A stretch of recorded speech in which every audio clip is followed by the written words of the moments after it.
Renee knows better than to trust me doing very much, and she doesn't ask that much of me. And she said, "I'm going to put you in charge of one didactic this entire year. Can you please handle that?"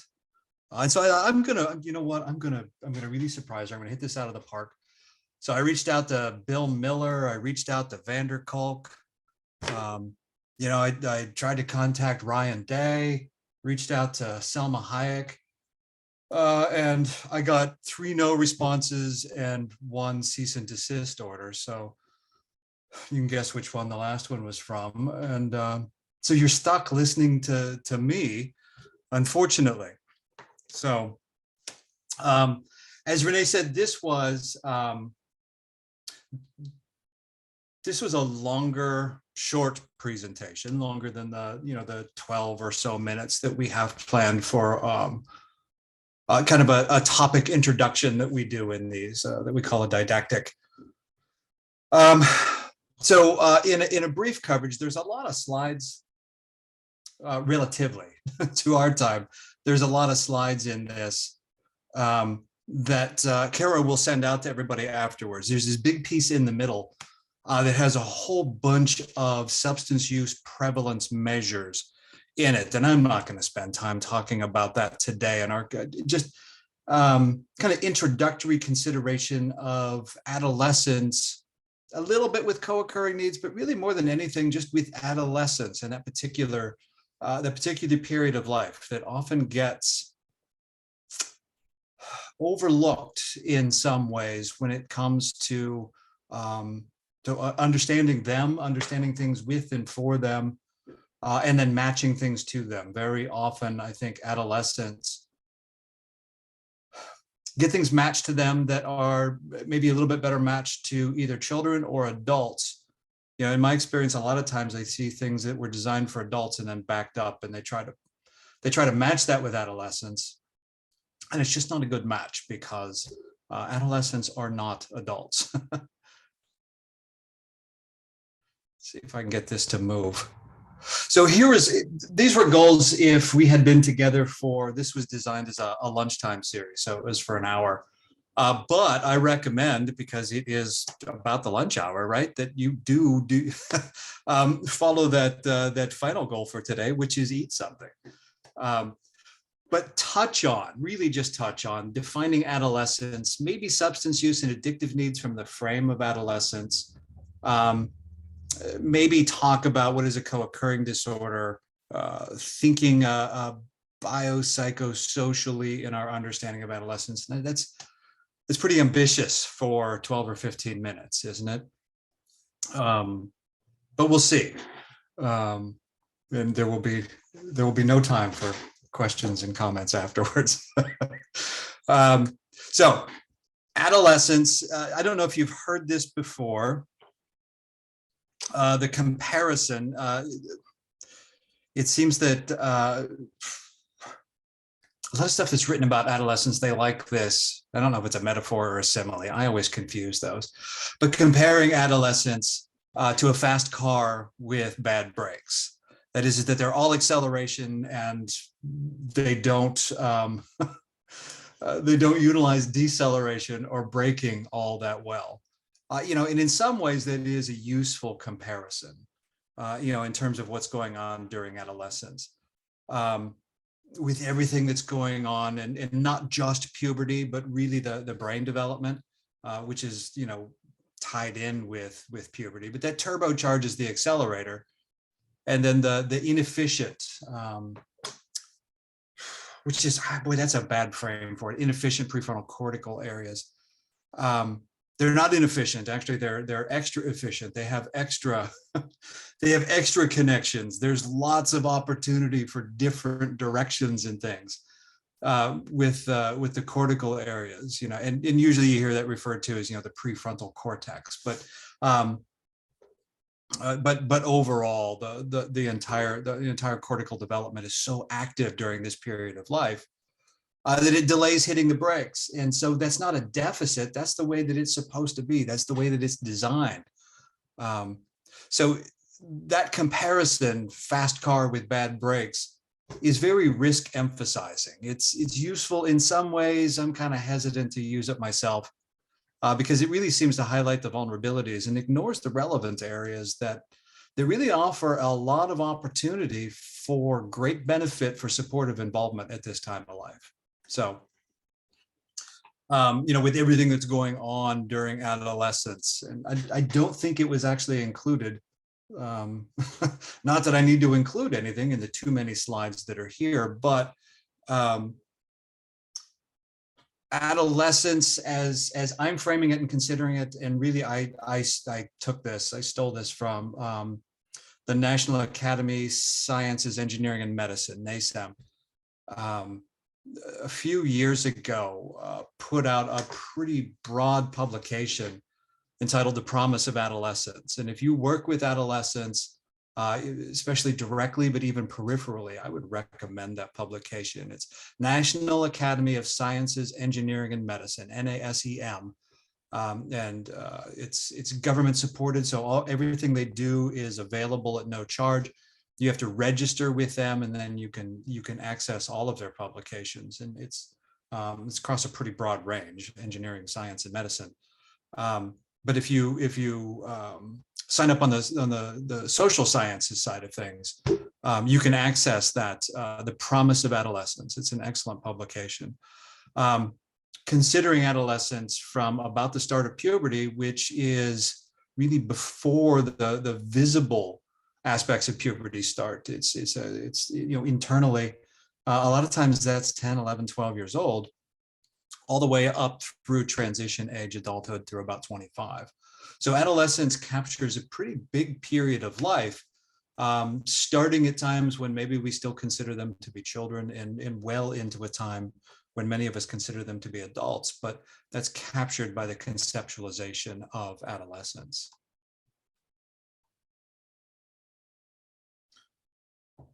This is 20 years old, which from my aging perspective, it doesn't really sound like it was that long ago, but so from the turn of the century, to sound really old,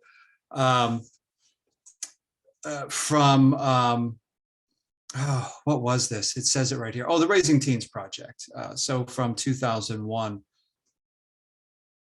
they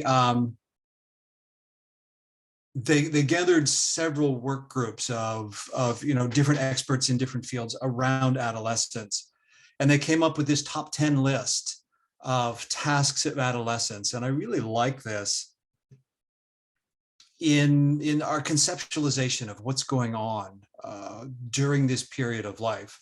What really appealed to me about it, well, beyond the direct utility of it, but I fall back to Erickson a lot, which I know is really old, but it really supports the tasks outlined by Erickson. If you remember your Erik Erikson and the stage development that he outlined, and at each stage of life we've got a certain task, and he framed it as something versus something else. And this really fit with that adolescent period of life. And I'm not going to go through and discuss these. I am going to read them really quickly.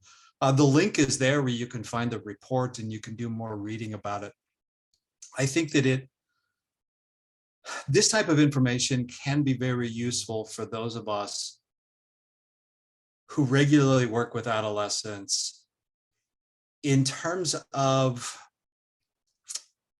kind of advocacy, as much as anything else, in kind of an ambassadorship, as we're working with other systems that are involved in the lives of adolescents, and reminding them that adolescents aren't children and they're not adults.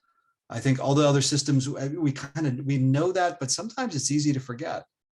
Adolescents have kind of the broad expectation that they're supposed to listen to every adult, but also think like an adult and make decisions that way, and that's not fair. And so if we can help the other systems that work with and serve adolescents on a regular basis, remind them of these things, that they're not, and some of the stuff that they do that seems kind of goofy to us as adults really fits in with the norm of where they are developmentally, and that it's up to us as adults to help set, guardrails around them, to stick with that fast car analogy.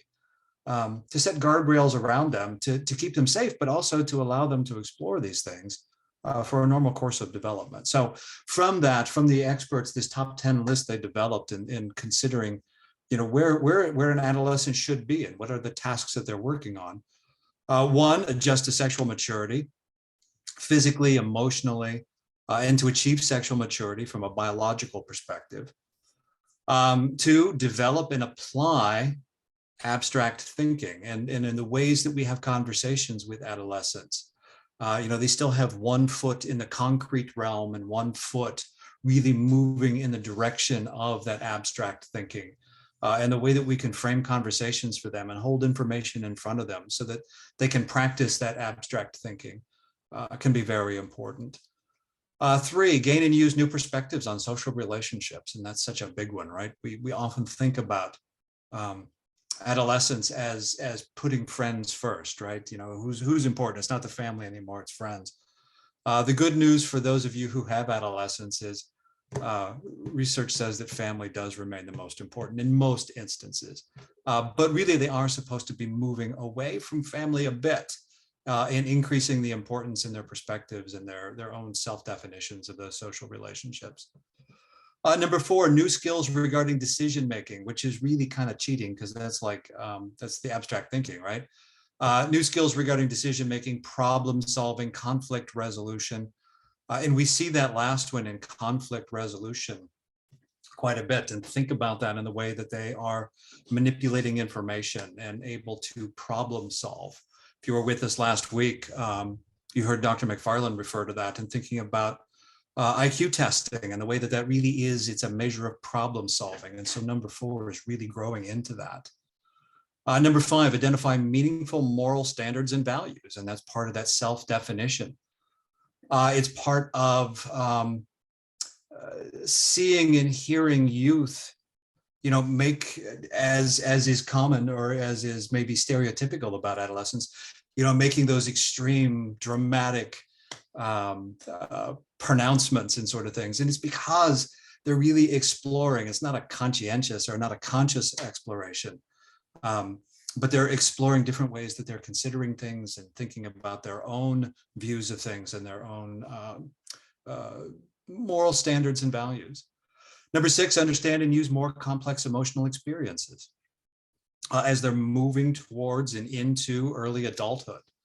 And that has a lot of exploration in it. And so one moment it can be in one direction and another moment in another direction. Seven, friendships, mutually supportive and close, which seems like they were really struggling to get to 10, right?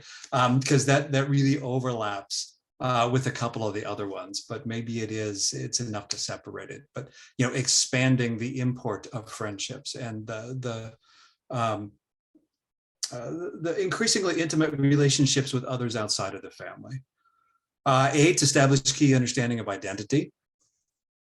9, meet the demands of increasingly mature roles and responsibilities with expectations, placed on them by others and certainly by themselves.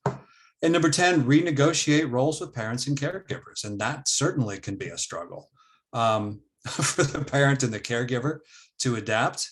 How often do we see a youth who is not the oldest in the family? And you hear from the parents, well, her brother didn't act this way, or none of his siblings acted this way, kind of things. So each kid at different stages, they are renegotiating in an indirect way anyway, their roles with their parents and caregivers, and parents and caregivers need to adapt on their side.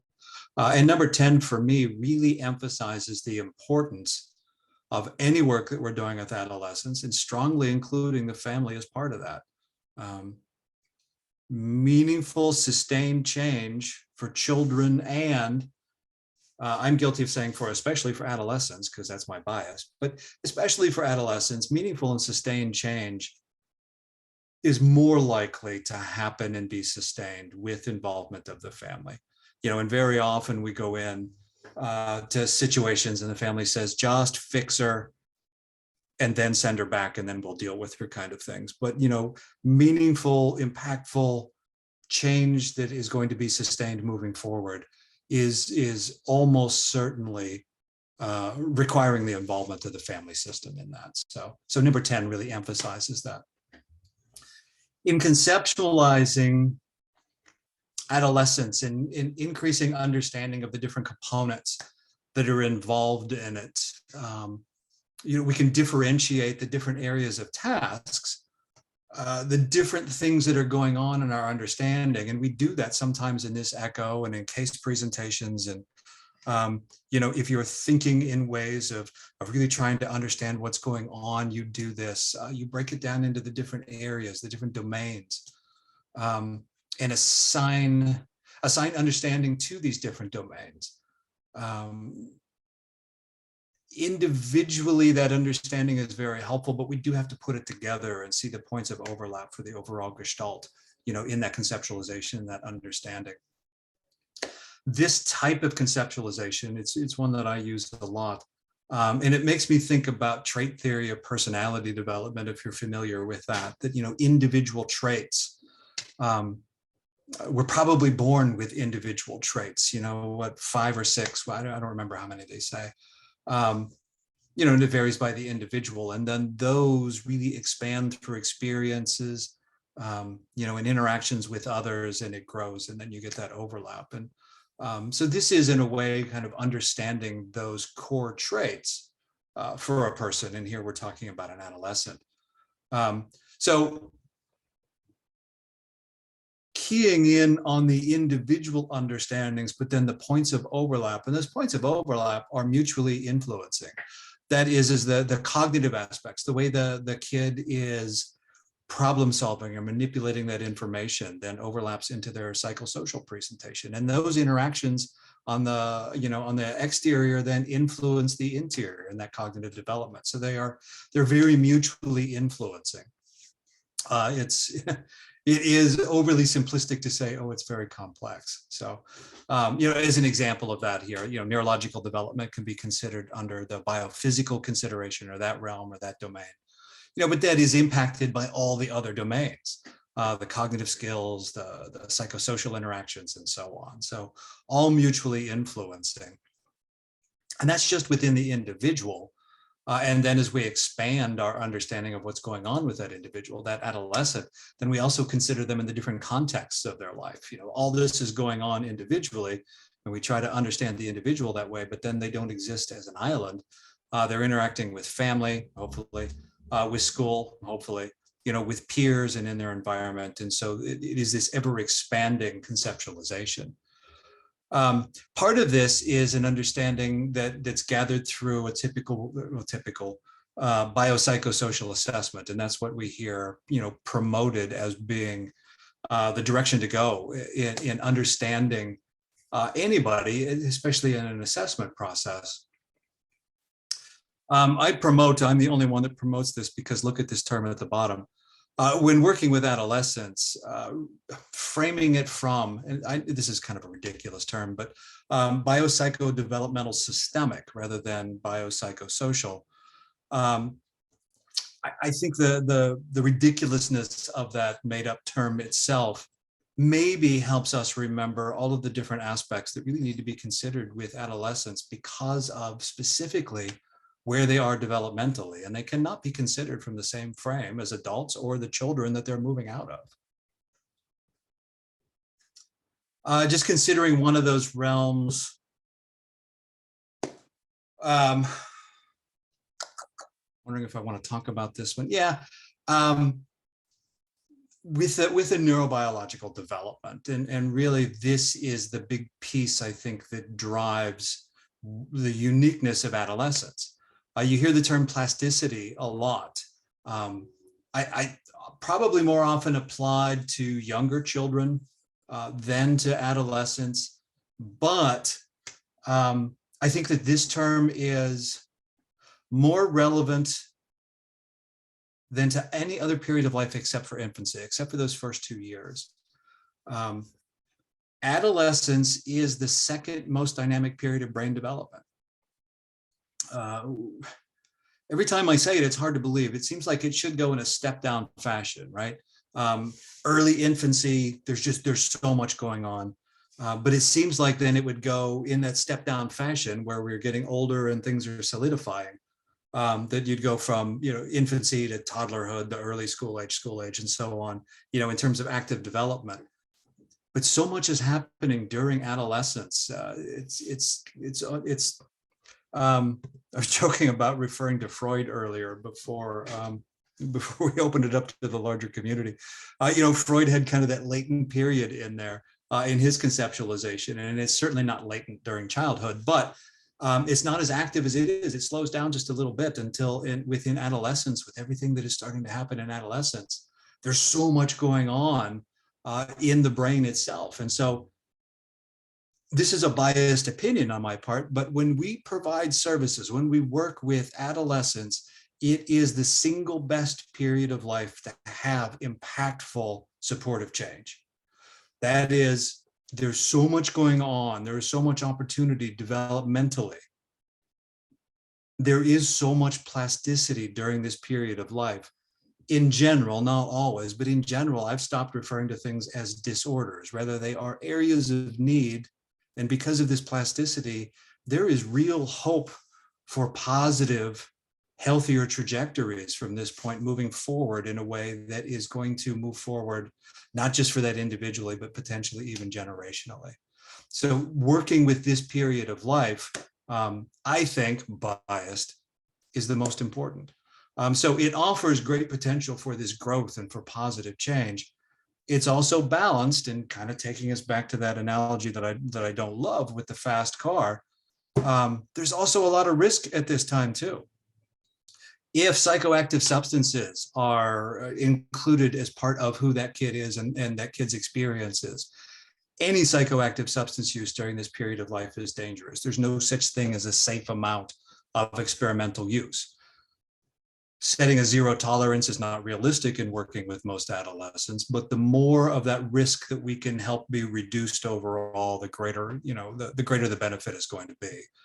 So I'm not going to go in and talk about, the risks with any kind of psychoactive substance use, but as it influences the reinforcement pathways and they're tied into that cortical development, there are real risks there. And so the more use we can help remove from that kid, the better. And so here's that middle section with all of those prevalence issues. There's 3 big prevalence measures that come out on either an annual or a biannual basis. My favorite of these is Monitoring the Future, but then there's also the National Survey on Drug Use and Health, and then the CDC puts out the Youth Risk Behavior Surveillance every other year. So in here, if you're interested in side-by-side fashion, there is a presentation of prevalence of mostly of drug and alcohol use. There's a little bit of suicide risk and some major depressive disorder thrown in here as well on a side-by-side comparison. But looking at any drug use, alcohol use, binge alcohol use is the really big risk. Cannabis, obviously, talking about adolescents. Opioids. Good news is opioid use is among adolescents the lowest it's ever been measured. Tobacco products, nicotine is an area to really pay a lot of attention to. Other substances.